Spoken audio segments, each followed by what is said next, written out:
ఓం నమో వెంకటేశాయ.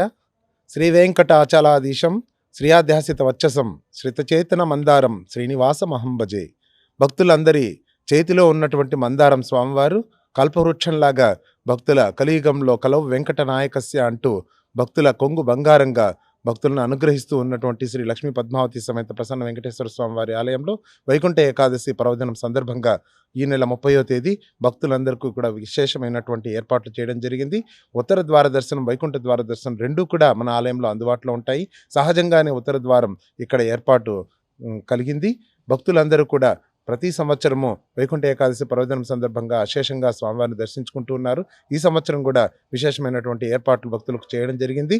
భక్తులు ఓపికగా ఊరిలో అందరికీ కూడా అందుబాటులో ఉన్నటువంటి ఆలయం.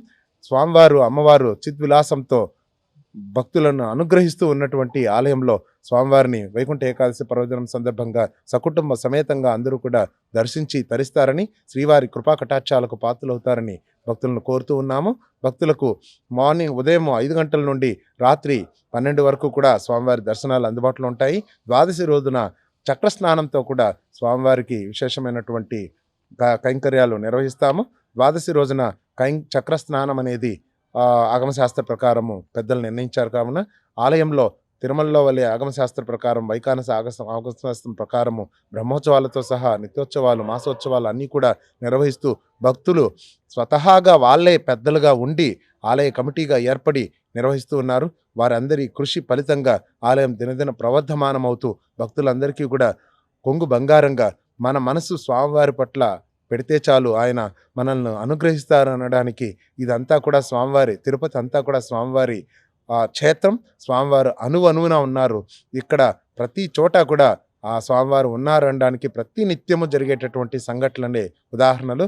వాహన సేవలు జరిగేటప్పుడు గరుడ పక్షి ప్రతి వాహనాన్ని చుట్టూ తిరుగుతూ సంభ్రమాశ్చర్యాలకు గురి చేస్తూ ఎన్నో విశేషమైనటువంటి వాహన సేవల్లో స్వామివారి అనుగ్రహాన్ని మనపై కురిపిస్తూ ఉన్నారు. భక్తులందరూ కూడా ఈ అవకాశాన్ని సద్వినియోగం చేసుకుంటారని కోరుతూ ఉన్నాము.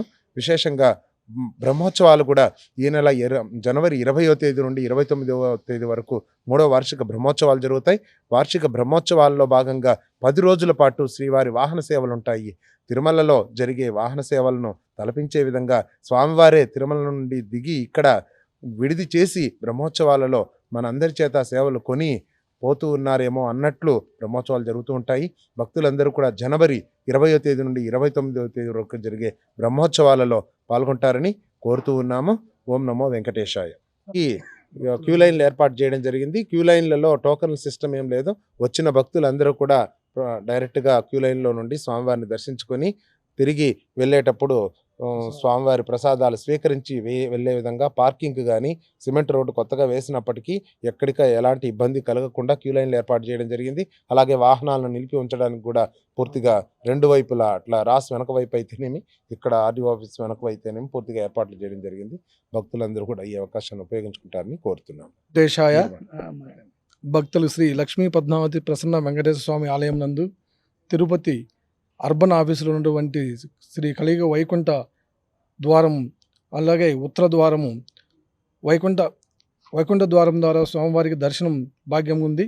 తిరుపతి ప్రజలు అందరూ వచ్చి అత్యంత సమీపంలో ఉన్నటువంటి తిరుపతి ప్రజలకు అందుబాటులో ఉన్నటువంటి శ్రీ కలియుగ వెంకటేశ్వర స్వామి ఆలయములందు వైకుంఠ ద్వారము ఇక్కడే పెట్టుండాము. భక్తులు తిరుపతి ప్రజలందరూ వచ్చి స్వామివారిని దర్శించి దివ్య ఆశీస్సులు పొందాలని కోరుకుంటున్నాం.